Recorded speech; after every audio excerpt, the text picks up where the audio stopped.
I was here for one game during COVID, and it was not a memorable experience. Just as nobody was in the park, so I had friends that had actually bought a suite like a year prior, and they invited 30 people to an event that we had as many people up there that might have been in the stadium. I have not been back at all, so this is my first trip back really in the stadium, especially in the dugout. So.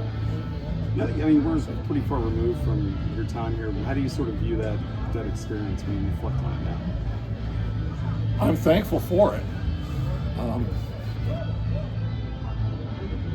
One of the things I had shared publicly when I was given the opportunity to be the manager was our hopes were to rebond the city with its baseball team.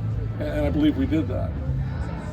And there were a lot of fingerprints on the success that we had collectively. We didn't get to where we wanted to go, the final destination of the World Series championship. This park became a hostile environment for opposing teams. In that 3-year period in 13 and 15, I probably had as much fun in the game of baseball as I've ever had anywhere. And the fans made part of that happen, because the fan base, as you all know here, is so deeply passionate. So there's a lot of good feelings coming back, because we did a lot of hard together too. So it's just like an old friend, a real old friend I haven't seen in a long time, and I'm happy to see. Have you been keeping tabs on them? I follow the Pirates because Reynolds is here, Keller's here, and Kutch and I are we're close. So from that aspect, I watch, see how they're doing, and Keller's hit a couple high marks. I'd reach out to him. Proud of what Brian's done on his own here, because we only had him 1 year, but Kutch and I have stayed closely connected over the years. But as far as anything else, no. Done a lot of scouting the last 3 weeks, prepping for the series that we had in Denver and for this one, but that's about it.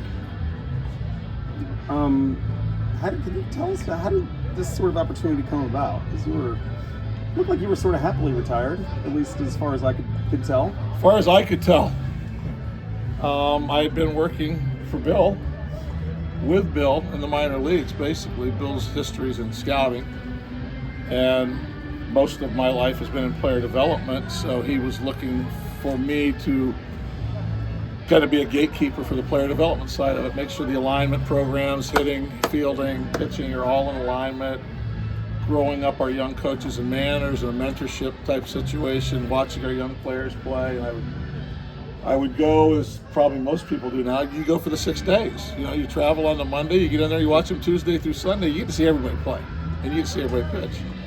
And I would see 2 teams a month, and I would report back to Bill and the group. So for 4 years, I got to develop a pretty good understanding and develop some pretty good relationships with our player development people and our kids. So I started off this year, my first trip was to Spokane and then to Fresno.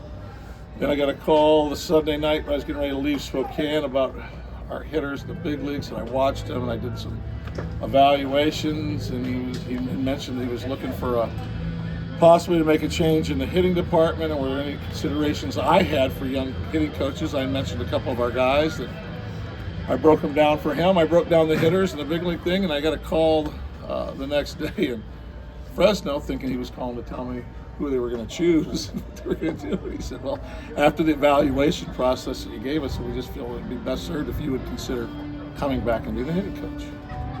So I got a call from Bill, our GM. I got a call from our president, Greg Fiesel, and I got a call from Dick Monfort. I mean, 3 men I've known 30 years.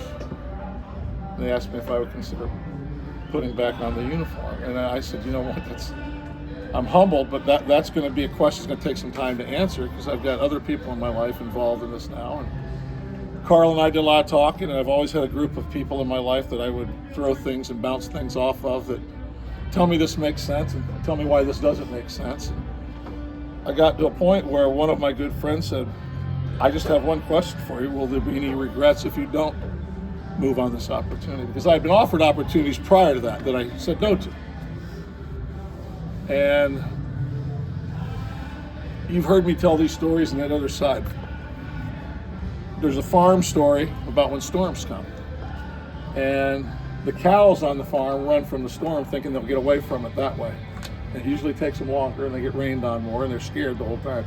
The buffalo that are out run straight towards the storm and head into it and get through it and work their way to the other side. So at the end of the day, I just decided to run towards the storm because I knew we weren't playing very well, historically, bad. Right. And the challenges would be real, and there would be heavy lifting, so it's not like you're going to Bermuda for 3 weeks. It just seems like what I've been built to do throughout my career, especially my coaching career. I've been in situations where I've had the opportunity to help build things, and I felt this was another one. I mean, I don't want to say, go ahead, Jeff, I'm sorry. No, go ahead. I was going to say, I mean, this is not the analogy I don't mean it the way it's going to sound, but like, I mean, are you a patron saint of lost causes in a way? I mean, just because of the situations you walk into seem to be suboptimal when you get there, and you almost seem like attracted. You have a skill set that seems to be, sort of appropriate for that sort of challenge. My wife actually told me, she goes, "You're built for hard." I've done hard personally, I've done hard professionally when I was a player and coaching in life, did some more hard a couple months ago while I missed the Pirate Series when my mom passed. Maddie's just had a situation here where I thought I was going to have to stay in Denver and not make this trip. So I've done hard, and I know what that looks like, I know what it feels like, but I also know what it means to other people when maybe there aren't people that want to help. And more people want to throw more gas on the fire than help put out the fire. And I've always felt to be somebody that could just give your best effort and see if you can help make a difference. So you're not the first one to mention that, a patron of lost causes. I've heard that quite a bit lately the last 3 months. What's the dynamic like to return here with a manager who's a Pittsburgher? I'm excited for Donnie's opportunity. Very excited. I don't know what it's like to be a Yinzer. I've had people that have reached out and told me, I'm as close to being a Yinzer as an outsider could be from the time when I spent here, born in the community, spending time. But I can remember Neil talking about it, and I can remember Leland talking about his experience, Blast talking about his experience. So many of the guys that are in the Hall of Fame I got to spend time with, and the few that have been from here and got to pour back into here, it's people that don't know, you don't know Pittsburgh unless you've lived in Pittsburgh and spent time in Pittsburgh. And it's a very passionate place to be. So I'm pulling for Donnie. I reached out to him when he got the job. I thought it was really cool that he asked Gino to come back and give him provide some GPS for him. And there's always going to be a hole in my heart for the people here, the fans here, because we got close, but we didn't crack that nut. And to know how they reacted for 3 years and to know what it can look like, I'm just hoping that happens again for somebody. You got another one with Warren that you come back with. Pardon me? Warren's from Greensburg. So Warren and I have talked long and hard about it. I mean, I was at Velazzi's a couple months ago doing an event, one-day event in Pittsburgh where I was in and out, and Julian's brother played high school baseball with Warren. So Warren and I had multiple conversations about, as he said last night, we're coming through the tunnel. He said, the greatest city in the world. And I said, Warren, you'll get no argument here. I said, I just wish they would have left the lights on at the park for you. Not to get too philosophical, but when you look back at your 9 years here, what would you like your legacy to be when people think of what you did here? I don't think that does anybody any good with me trying to speak what my legacy could be into existence, because everybody's got a different take. I'd like it to be done. I gave it everything I had. My mom used to tell me that anytime I was on the phone with her, give it everything you got. I gave it everything I had in the 9 years I was here. The coaches that I worked with gave it everything they had. The players we had gave it everything we had. We gave it the best push we could give, and we got it close. And I think people in Pittsburgh really respect that. We rolled our sleeves up and we went to work. Wasn't a lot of BS.